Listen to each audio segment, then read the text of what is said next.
उत्परेशं सभासाद्या इव चित्रा महेश्वरी चित्रोत्परेति कथिता सर्वपाप प्रणाशिनी। नमस्कार, मैं त्रिनाथ राणा। चित्रोत्पला की धारा चलचित्र श्रृंखला की 15वीं कड़ी में आपका स्वागत है। मित्रों, इस श्रृंखला की पिछली कड़ी में हमने राजीव लोचन मंदिर परिसर में विराजित विभिन्न देवालयों के दर्शन किए। आज की इस कड़ी में हम भगवान राजीव लोचन मंदिर के दर्शन करेंगे। तो आइए आरंभ करते हैं। पैरी महानदी संगम के निकट ही पूर्वी तट पर स्थित है राजिम, छत्तीसगढ़ के गरियाबंद जिले में स्थित एक नगर। नदी के पूर्वी तट पर उत्खनन से प्राप्त मृण्मय अवशेष एवं अन्य पुरातात्विक सामग्रियों से यह ज्ञात होता है कि यहाँ की संस्कृति ताम्रपाषाण काल से ही पल्लवित होती आ रही है। नदी के पूर्वी तट से कुछ ही दूरी पर स्थित है भगवान राजीव लोचन जी का मंदिर। राजीव लोचन अर्थात जिनके नेत्र लाल कमल के पुष्पों के सदृश सुंदर हैं। पुरातत्वविद इस मंदिर को 7वीं शताब्दी में निर्मित मानते हैं। इस मंदिर से प्राप्त शिलालेख में हमें विलासतुंग के नल वंश का ज्ञान होता है। इसी मंदिर के शिलालेख में रतनपुर के कलचुरी नरेश जाजलदेव प्रथम एवं रत्नदेव द्वितीय एवं उनके सामंत जगतपाल देव जी का भी उल्लेख मिलता है। पश्चिमाभिमुखी राजीव लोचन मंदिर के भूविन्यास योजना में विभिन्न भाग हैं: महामंडप, अंतराल, गर्भगृह एवं प्रदक्षिणा पथ। मंदिर का मुख्य शिखर राजराजेश्वर एवं दानेश्वर मंदिर के शिखर से पर्याप्त समानता रखता है। मंदिर परिसर एवं बाह्य भित्तियों में स्थित अत्यंत प्राचीन प्रतिमाएं मंदिर के निर्माण काल से भी पूर्व की प्रतिमाएं प्रतीत होती हैं। यथा मंदिर के उत्तरी भित्ति के पास स्थित ये प्रतिमाएं हमें कहीं अधिक प्राचीन प्रतीत होती हैं। मंदिर की उत्तरी भित्ति के बाह्य भाग में अनेक प्राचीन स्तंभ संलग्न हैं। यहीं पर स्थित है एक अत्यंत प्राचीन नारी प्रतिमा, जिनके मस्तक के ऊपर मयूर छत्र शोभित है।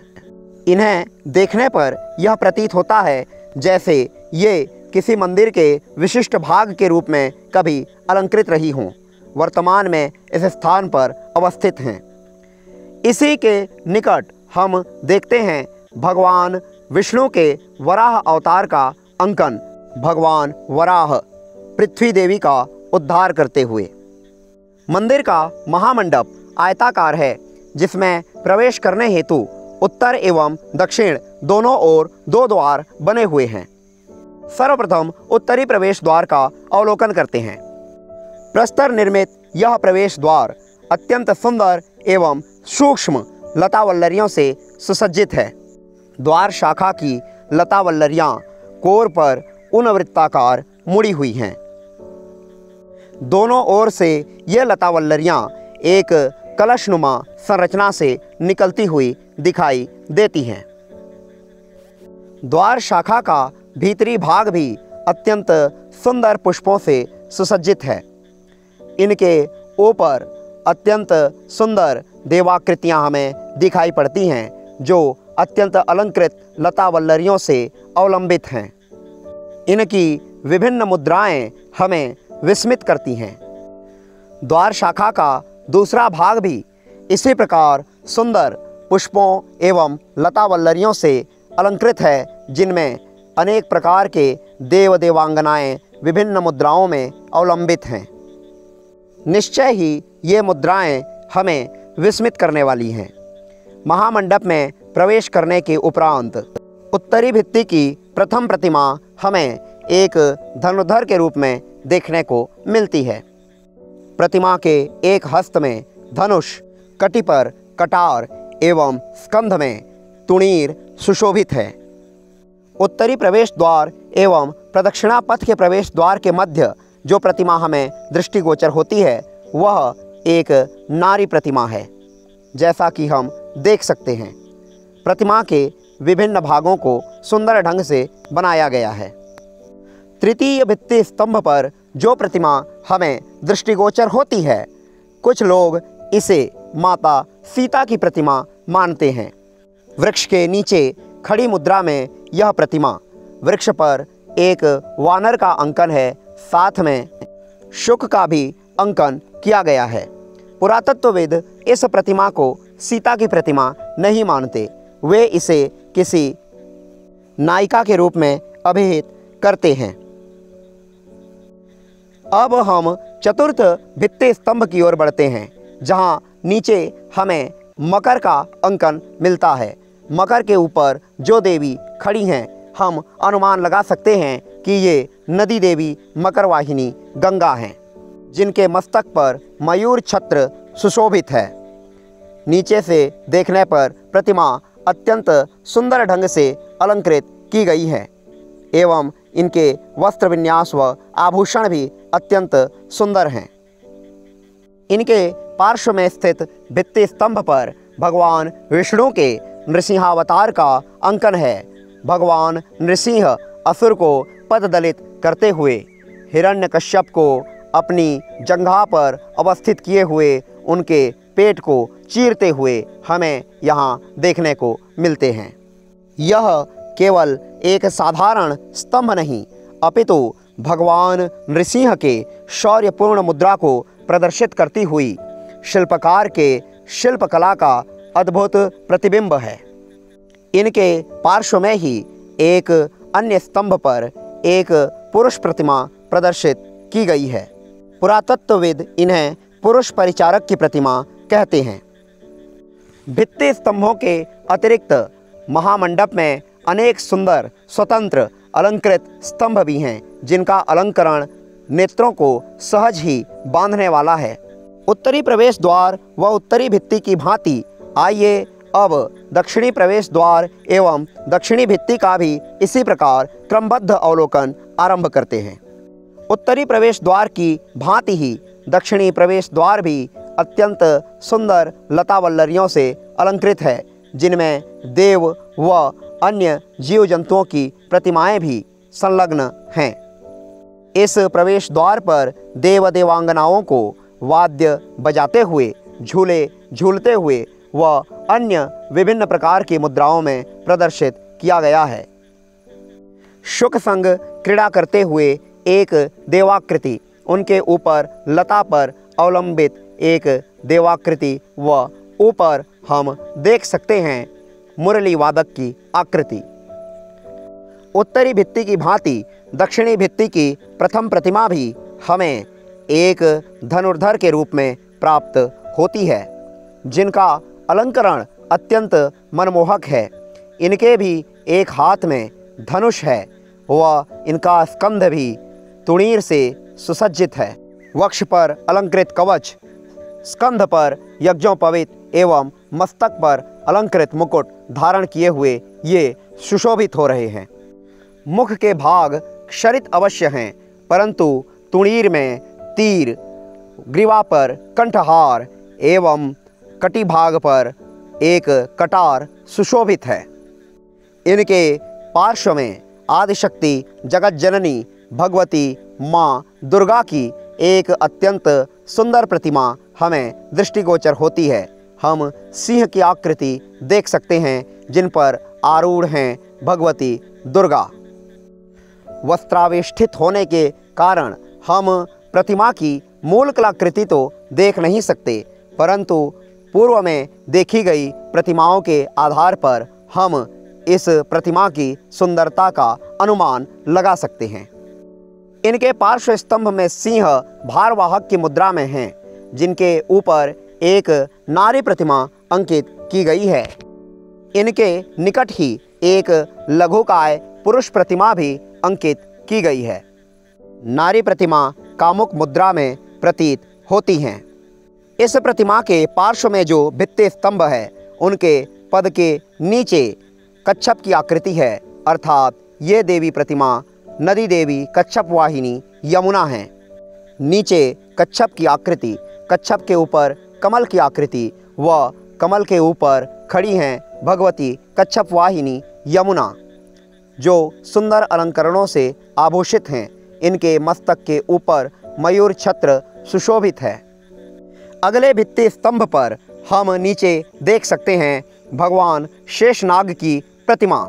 भगवान शेषनाग की प्रतिमा के ऊपर भगवान के वराह अवतार का अंकन है, जो पृथ्वी देवी का उत्कर्ष करते हुए प्रदर्शित किए गए हैं। इनके ऊपर अन्य देवताओं की प्रतिमाएं भी प्रदर्शित की गई हैं। इस परिसर में इस प्रतिमा को मिश्रित करते हुए भगवान वराह की कुल 3 प्रतिमाएं इसी प्रकार की देखने को मिलती हैं। एक वराह मंदिर के रूप में स्वतंत्र रूप से प्रतिष्ठित हैं एवं शेष मंदिर के भाग के रूप में। इनके निकट ही उत्तरी भित्ति की भांति एक पुरुष प्रतिमा प्रदर्शित की गई है, जिन्हें पुरातत्वविद एक पुरुष परिचारक की प्रतिमा कहते हैं। इनके स्कंध पर भी यज्ञोपवीत सुशोभित है।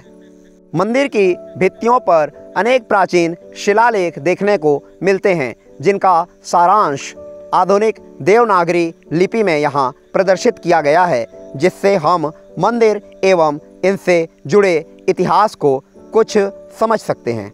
मंदिर के महामंडप में अनेक सुंदर अलंकृत स्तंभ हैं, जिनका अलग अलग वर्णन करने से चलचित्र अत्यंत दीर्घ हो जाएगा। अतः हम कुछ ही स्तंभों को आपके समक्ष रख रहे हैं। बस इन्हें देखकर ही हम यह अनुमान लगा सकते हैं कि ये स्तंभ कितने सुंदर हैं, कितने अलंकृत हैं, वह इन्हें निर्मित करने में कितना परिश्रम लगा होगा। भगवती गजलक्ष्मी का यह अंकन। प्रत्येक स्तंभ इसी प्रकार की सूक्ष्म प्रतिमाओं, कलश एवं लताओं से सुसज्जित है। यहीं हमें दर्शन होते हैं भगवान विष्णु के वाहन गरुड़ जी के, जो अंजलिबद्ध मुद्रा में समक्ष बैठे हैं। इन्हीं के समक्ष हम सीधे दर्शन कर सकते हैं भगवान राजीव लोचन विष्णु जी के। महामंडप एवं गर्भगृह के मध्य अंतराल है। अंतराल का प्रवेश द्वार भी अत्यंत सुंदर ढंग से अलंकृत किया गया है। आइए हम पहले इस प्रवेश द्वार की द्वार शाखाओं का अवलोकन करें। बाह्यतम शाखा में अनेक नाग प्रतिमाएं प्रदर्शित की गई हैं, जो स्वयं में आबद्ध हैं। प्रत्येक प्रतिमा अंजलिबद्ध मुद्रा में प्रदर्शित की गई है। सिरदल के मध्य भाग में भगवान गरुड़ासीन विष्णु जी को प्रदर्शित किया गया है। विष्णु वाहन गरुड़ जी नागों को नियंत्रित करते हुए प्रदर्शित किए गए हैं। समस्त नाग प्रतिमाओं में नेत्र एवं मुखों सहित सर्पों के शल्कों तक का सूक्ष्म अलंकरण यहाँ हमें देखने को मिलता है। द्वार शाखा के दूसरी ओर भी समस्त नाग प्रतिमाओं को अंजलिबद्ध मुद्रा में प्रदर्शित किया गया है। मध्य शाखा की प्रतिमाएं कामुक मुद्रा में अंकित हैं। इनमें से कुछ प्रतिमाएं मिथुन अवस्था को भी प्रदर्शित करती हैं। जैसा कि हम पूर्व चलचित्र में कह चुके हैं कि इनका वर्णन हम सुकृति एवं विकृति दोनों स्वरूपों में कर सकते हैं। यदि हम इन्हें सुकृति मानते हैं तो ये सृष्टि के प्रतीक हैं, जिनसे जीव शरीर का उद्गम होता है, और यदि हम इन्हें विकृति मानते हैं तो इन्हें हम मंदिर के बाहर ही रखें एवं शुद्ध मन से भगवान के दर्शनार्थ गर्भगृह में प्रवेश करें। द्वार की आंतरिक शाखा में कमल पुष्पों का अंकन है, जो शुद्धता का प्रतीक है। यहाँ कामनाओं का कोई स्थान नहीं है, अतः कामनाओं को हम बाहर ही रखते हुए अपने मन को कमल की भांति शुद्ध करते हुए आइए प्रवेश करें गर्भगृह में। गर्भगृह में भगवान विष्णु के राजीव लोचन स्वरूप का दर्शन हम कर सकते हैं। पर्व विशेष के दिवसों को छोड़कर अन्य प्रति दिवस हम यहाँ भगवान विष्णु के बाल्यावस्था, युवावस्था व वृद्धावस्था के स्वरूपों का दर्शन कर सकते हैं। राजीव लोचन अर्थात जिनके नेत्र लाल कमल के पुष्पों की भांति सुंदर हैं। इस प्रकार आज के इस चलचित्र में हमने राजिम में विराजित भगवान राजीव लोचन जी के दर्शन किए। आगामी चलचित्र में हम राजिम में ही अवस्थित भगवान रामचंद्र मंदिर का अवलोकन करेंगे, जो पुरातात्विक दृष्टि से अत्यंत महत्वपूर्ण है। साथ ही कला की दृष्टि से भी यहाँ की प्रतिमाएं अत्यंत महत्वपूर्ण हैं। तो बने रहिए हमारे साथ। वीडियो को देखने के लिए आपका बहुत बहुत धन्यवाद, बहुत बहुत आभार।